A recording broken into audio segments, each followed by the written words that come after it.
Sass Squad, welcome to the video. In today's video I'm going to be showing you some more battles from Season 6 GBL. In today's video I'm going to be showing you a set from a team that I built a few seasons ago. It's one of my favorite teams to run in GBL. It's Scrafty, Tentacruel, and Cresselia with Confusion. Real quick, I just want to say, on my stream that I did earlier today, I actually caught a shiny. I'm just going to show you the clip real quick before we get into the battles. Hey, out and oh, I don't know why I didn't. I just kind of played. I just enjoyed it. Oh my god, I got the shiny! Oh, you did? Holy, oh my god, I got a shiny Mawile! And you weren't even gonna do this raid.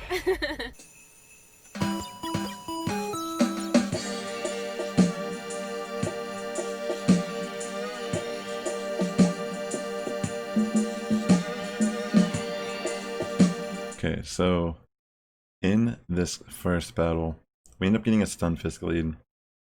And my opponent decides to switch to Mew right away.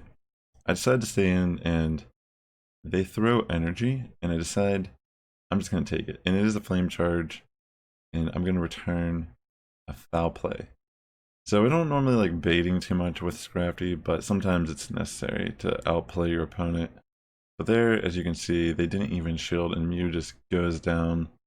They bring in Skarmory, and I decided, hey, why not try to go for a foul play here? Because if they don't shield, we get a little bit of chunk here. And then I was going to try to switch out on, hopefully I was going to eat a Sky Attack with my Cresselia. And this is fine. They use Brave Bird. I thought that was okay too, because the main thing is we want to line up Scrafty with this Galarian Stunfisk. I know it's such an insane matchup. I mean, we just have to counter it down pretty much. I mean, we're both at 2 shields currently. I am okay with Cresselia just going down. And even though I don't have a lot of HP on Scrafty, you're going to see that it's actually insane. I mean, now we can shield, and I think they might... Okay, yeah, it just goes down. So what I decided to do, instead of keeping Scrafty in, I want to bring in Tentacruel and try to go for Acid Sprays, because I have a power-up punch loaded on Scrafty, and my thought process was, if we can get off 1 or 2 Acid Sprays, all we gotta do is power punch. It doesn't even matter if they shield. And I felt like maybe we could just pull off a very clutch KO here on Skarmory. But yeah, I guess in a way I could have like played that a little bit different, but it didn't really matter, because in the end Tentacruel ends up poison jabbing it down. So GG's. Alright, I think this battle is the Gardevoir. Yeah, honestly, I wasn't really, I didn't want to assume too much what this line was, but it was, you know, a lot of times it's safe to assume this is the Shadow team, the Triple Shadows, Mawile, and Victory Bell. I mean, a lot of times though, people don't just run this line. I don't think I played this correctly, because I was thinking about it after the fact. How could I have won this battle versus what actually happened? I think it would have been better to sack, like save swap Tentacruel in this match, and they would have brought in Victory Bell. And I think it would have been better for us just because we would have then had an energy lead on Cresselia when we lined up Cresselia with Victory Bell. And I think maybe that was like between that and actually trying to bait more, like, because we didn't even try baiting with Cresselia. I think that was probably the only route I actually had, and personally, I think I would have had to play that super timely for it to even work. I think it would have been. I can't be sure. I feel like it would have been a close one if I could have pulled it off in the theory way if I played it that way. But yeah, we lost that match. This one we have a Surfetch lead. And I'm gonna actually save swap to Tentacruel, because I don't want to line up Cresselia here, because obviously they might have a way to beat Cresselia. So I want to kind of hope that they are pressured to like not want to keep their fighter in, and for some reason they go for close combat here. I'm wondering if it was Night Slash potentially, but they bring in the Stunfisk, and I'm gonna actually try to fake a Hydro Pump here. And it doesn't work. You know, honestly, one thing it's confusing to me. I can't tell if people predict this move or if they just don't ever expect people. I've noticed a lot of people don't shield when I Hydro Pump with the Tentacruel. And I think that's definitely a scenario where I didn't really need to bait. I should have just went for it. Because getting a shield would have still been probably better than what actually happened. So anyways, yeah, we're in a pretty good position because now that Stunfisk is pretty low, we line up the Cresselia with Surfetch, and they do have Ozzy in the back, and this is a little scary. It's like, well, if I can like shield the Hydro Pump, that puts me in a much safer position. Do I end up predicting the Hydro Pump? I do not. But I realized it actually still doesn't matter because we're still going to be able to get 2 Grass Knots off here, even though we're running Confusion, before they can switch out. And that will pretty much be game.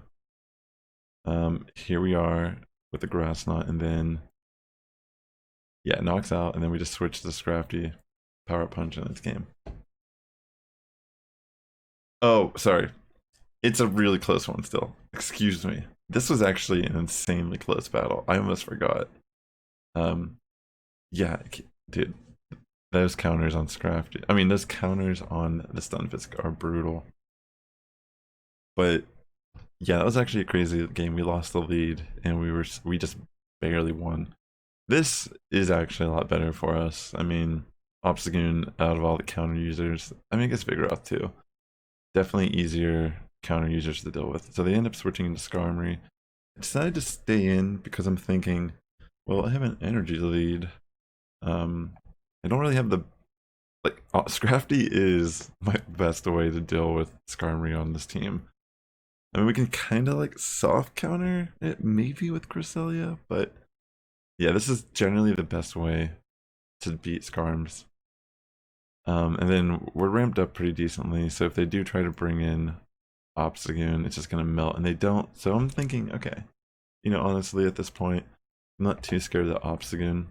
We did chunk away at it significantly. I'm gonna actually stay in on the Stunfisk and try to counter down as much as I can on it. So we end up deciding to shield there, and we're gonna throw another Power Punch.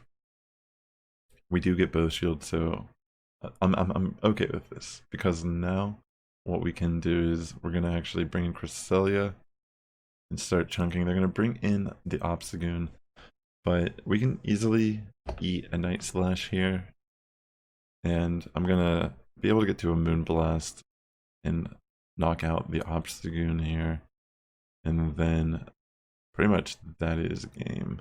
I mean, I think I switched. Oh no, okay, they just quit. Never mind. GG's. But yeah. So we have one more battle here for this set. Yeah, I really like this team. This is one of my favorite teams. I mean, it's definitely a tough team to play because it doesn't. Sometimes Tentacruel doesn't end up doing anything for you, and running Confusion Cresselia is kind of spicy, but in a lot of scenarios, it actually doing fast attack damage is way more important to us than getting shields. Okay, so as you see here, they switched to Medicham, and we're gonna just line up our Cresselia. Medicham, with the new level increase, Medicham actually seems like a very interesting Pokemon. If you can end up getting a, I guess like a good IV one. But anyways, let's see. We're gonna knock out Medicham here safely. They bring in the Marowak, and we're just gonna see how these confusions, even on Marowak, there's not a favorable matchup for Cresselia, but the fact that we can actually do damage with confusion is really nice. And I don't like baiting, like I said, so I'm just gonna throw this foul play. I'm not even going to try to bait. And fortunately for us, oh wait, what am I saying? Of course the shields are gone. I'm in a really good position in this match. Sorry, I got a little caught up in the story. But yeah, we're in such a good position, and that we love to see it. This is why I love this team the most. Is a lot of people love running Azu. Most people who watch the channel know that I don't really run it. I ran into Halloween Cup, but yeah, I love running Tentacruel for this reason. It's just you can use 2 shields early in the match, and if they're running Azu in the pocket, you just line it up, and it's like they're sitting there with 2 shields sometimes, thinking that if they keep those shields on Ozzy, they're just, because in most scenarios, 2 shield Ozzy is like game over. Like if your opponent doesn't have shields, but I overkill here with the Hydro Pump on the Marowak for the BM. But yeah, guys, ladies and gentlemen, that was a 4-1 set. I hope everyone's enjoying their battles. If you guys, let me know what you're running this season. If you guys have tried anything new out, but I really appreciate you guys coming out to today's video. If you guys enjoyed today's video, consider liking, subscribing. It really helps me out in the YouTube algorithm. Until next time, the Sass Squad is getting stronger each and every day. You guys have a good morning, evening, afternoon, whatever you're tuned in, and I'll catch you next time.